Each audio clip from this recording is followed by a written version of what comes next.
सभी को जय माता की, जय श्री कृष्ण, राधे राधे। मैं अनुपमा शर्मा आपके लिए बहुत अच्छी कहानी लेकर आई हूँ। कहानी नहीं, सॉरी, कथा लेकर आई हूँ।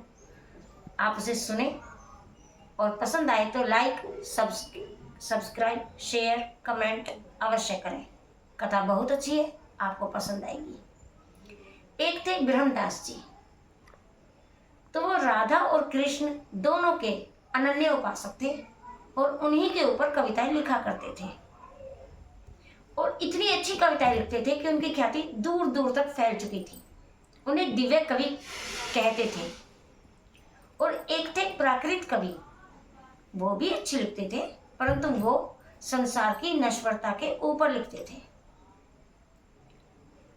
तो जब दिव्य कवि यानी कि ब्रह्मदास जी की ख्याति की गूंज प्राकृत कवि के कानों तक पहुंची, तो वो एक दिन ब्रह्मदास जी के पास आए और बोले, माना कि आपकी कविताएं बहुत श्रेष्ठ हैं, परंतु मेरे भी कम श्रेष्ठ नहीं हैं, मैं भी अच्छी लिखता हूँ।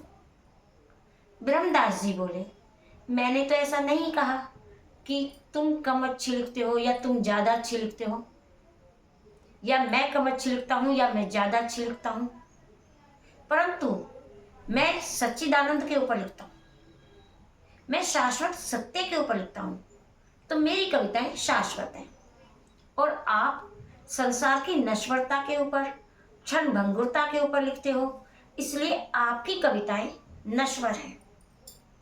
और यदि आपको विश्वास नहीं होता है तो ऐसा करते हैं, कल हम दोनों अपनी अपनी कविताएं अग्निदेव को समर्पित करेंगे और जिसकी कविताएं कम अच्छी होंगी उनकी जल जाएंगी, तो और फैसला भी हो जाएगा कि किसकी कविताएं ज्यादा श्रेष्ठ है।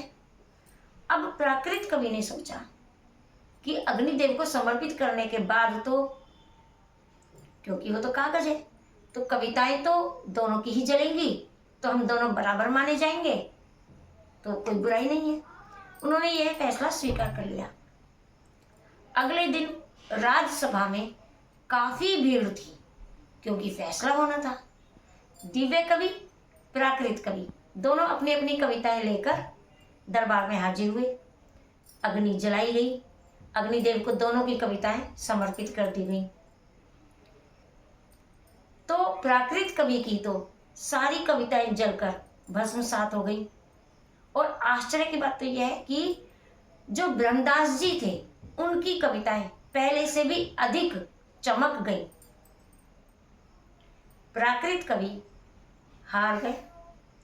उन्होंने अपनी हार स्वीकार भी की और ब्रह्मदास जी के पैर भी पकड़ लिए, और उसके बाद उन्होंने कभी भी संसार की नश्वरता के ऊपर कविताएं नहीं लिखी, और वो भी भगवान जी के ऊपर ही कविताएं लिखने लगे। वो भी कृष्ण जी के ही उपासक बन गए। तो ऐसे हैं हमारे भगवान श्री कृष्ण, और ऐसे ऐसे लीलाएं दिखाते हैं, और ऐसे ऐसे भक्त हुए हैं हमारे देश में। धन्य है उन सबकी भक्ति। तो ये कथा आज की समाप्त होती है। उम्मीद करती हूँ पसंद आ गई होगी, तो लाइक, सब्सक्राइब, कमेंट, शेयर अवश्य करें, और अगली कथा तक के लिए मुझे आज्ञा दीजिए।